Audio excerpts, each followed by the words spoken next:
প্রতিবার বড়দিনে হিয়া খুব সুন্দর করে ঘর সাজায়, কিন্তু এবারে ছোট্ট করে সাজিয়েছিল।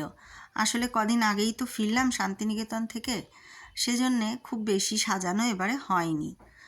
আর বড়দিনের দিন এক্স্যাক্টলি ওই দিনটাতেই আমরা কোথাও বেরোই না, কারণ কলকাতায় ভীষণ ভিড় হয়ে যায় চারিদিকে। তাই জন্যে ওই দিনটা আমরা বাড়িতেই থাকি বা মার কাছে যাই। এবারেও আমরা ঠিক করলাম কাছে পিঠেই কোথাও ঘুরবো। তাই সামনে একটা বাড়ির কিছুটা দূরে একটা মন্দিরের খবর পেলাম, কাঠিয়া বাবার আশ্রম। সেই মন্দিরটা দেখতে খুব ইচ্ছে হলো। আসলে খুব সুন্দর করে সাজানো মন্দিরটা।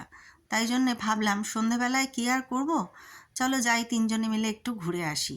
এটা আমাদের কামারহাটি পৌরসভা, রথতলা। সেই পৌরসভার পাশ দিয়ে গিয়ে মধু রায়ের ঘাট, তার পাশেই এই কাঠিয়া বাবার আশ্রম। কাঠিয়া বাবার আশ্রমে যারা গেছো তারা জানো, তখনকার থেকে এখন পর্যন্ত জেনারেশন বাই জেনারেশন কাঠিয়া বাবা যারা আর কি আছেন, তারা কিন্তু এখানে দর্শনও দেন, এবং সেটা সন্ধ্যা আরতির সময়। আশ্রমে গিয়ে জানতে পারলাম আশ্রমটা 5:30টায় খুলে আর 7:30টায় বন্ধ হয়ে যায়। আর সকালবেলা খোলে না, কিন্তু সামনে গরমের দিনে যখন গ্রীষ্মকাল পড়বে তখন থেকে সকালেও খোলা শুরু হতে পারে, এরকম একটা আলোচনা শোনা যাচ্ছে। আমরা প্রথমবার গেলাম এই আশ্রমে। এত কাছে থাকি বাড়ির, কিন্তু এই সমস্ত জায়গাগুলো ঘোরা হয় না। ফেসবুকে খবর পেয়ে আর কি, ছবি দেখে ভিডিও দেখে ভালো লাগলো, তাই জন্যে গেছিলাম। তো মনটা খারাপ হয়ে গেল, কারণ আমরা যখন পৌঁছলাম তখন প্রায় বন্ধ হয়। ভাবলাম তাহলে কি দেখা যাবে না। তারপরে একটু অপেক্ষা করে যখন দেখলাম 1-2 জন তখনও ঢুকছে, আমরাও ঢুকে পড়লাম। এবং আশ্রমটা মানে ভেতরটা এত সুন্দর লাগলো। এখানে থাকারও ব্যবস্থা আছে।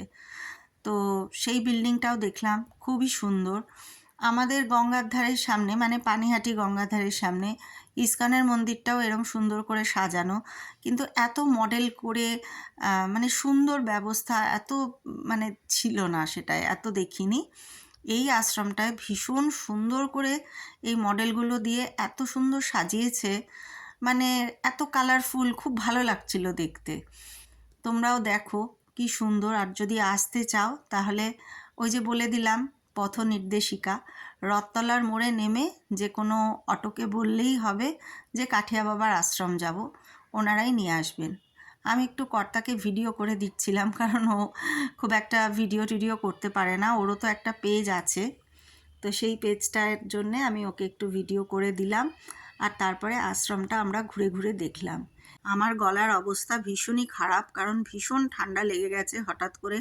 আসলে আমার কিন্তু মানে ঠান্ডাটা সেভাবে লাগেনি যে রাত্রিবেলা খোলা আকাশের নিচ দিয়ে ঘুরেছি তাই জন্যে ঠান্ডা লেগে গেছে, বা খুব জল ঘেটেছি সেই জন্যে ঠান্ডা লাগেনি। আসলে পাশের বাড়িটা না ভাঙা হচ্ছে, সেই ইটগুলো মানে এমনভাবে ফেলছে রাস্তায় যে সেইখান থেকে এত ধুলো উঠছে, আমার ডাস্ট অ্যালার্জি হয়ে গেছে, যার জন্যে অবস্থা কাহিল। হাঁচি, কাশি, সর্দি, তার উপরে মাথা ভার, কী যে অবস্থা বলে বোঝাতে পারবো না। যাই হোক, যে কথা বলছিলাম সেই গল্পে আসি। গলাটা যদি খারাপ লাগে শুনতে, একটু ক্ষমা করে দিও। আশ্রমটার চারিপাশটা দেখাচ্ছি তোমাদের, দেখো কি সুন্দর। তখনও অনেক লোকজন ছিল ভেতরে, এবং বারবারই বাঁশি পড়ছিল। গার্ডরা বলছিলেন যে এইবার আমাদের বন্ধের টাইম হয়ে গেছে, আপনারা এবার আসুন। কিন্তু কেউই সেই কথা কানে নিচ্ছিল না খুব বেশি। সবাই ঘুরে ঘুরে দেখছিল, এত সুন্দর দেখার জায়গা, চট করে কেই বা চলে যেতে চায়। আর একদম গঙ্গার ধারে এত সুন্দর সুন্দর আমাদের এদিকে, মানে পানিহাটি থেকে ব্যারাকপুরের দিকেই বলো বা দক্ষিণেশ্বর তারপরে পর্যন্ত এত সুন্দর সুন্দর সব ঘাট রয়েছে না, এবং ঘাট সংলগ্ন এই মন্দিরগুলো, কত যে মন্দির রয়েছে তা গুণে বোধহয় শেষ করা যাবে না। আমরা যারা এই এলাকায় থাকি তাদের তো সবাই সব কিছু জানা, কিন্তু যারা থাকেন না তাদের বলবো পয়সা খরচা করে বেনারসে গিয়ে ঘাট দেখেন, সেগুলো আরও সুন্দর অবশ্যই।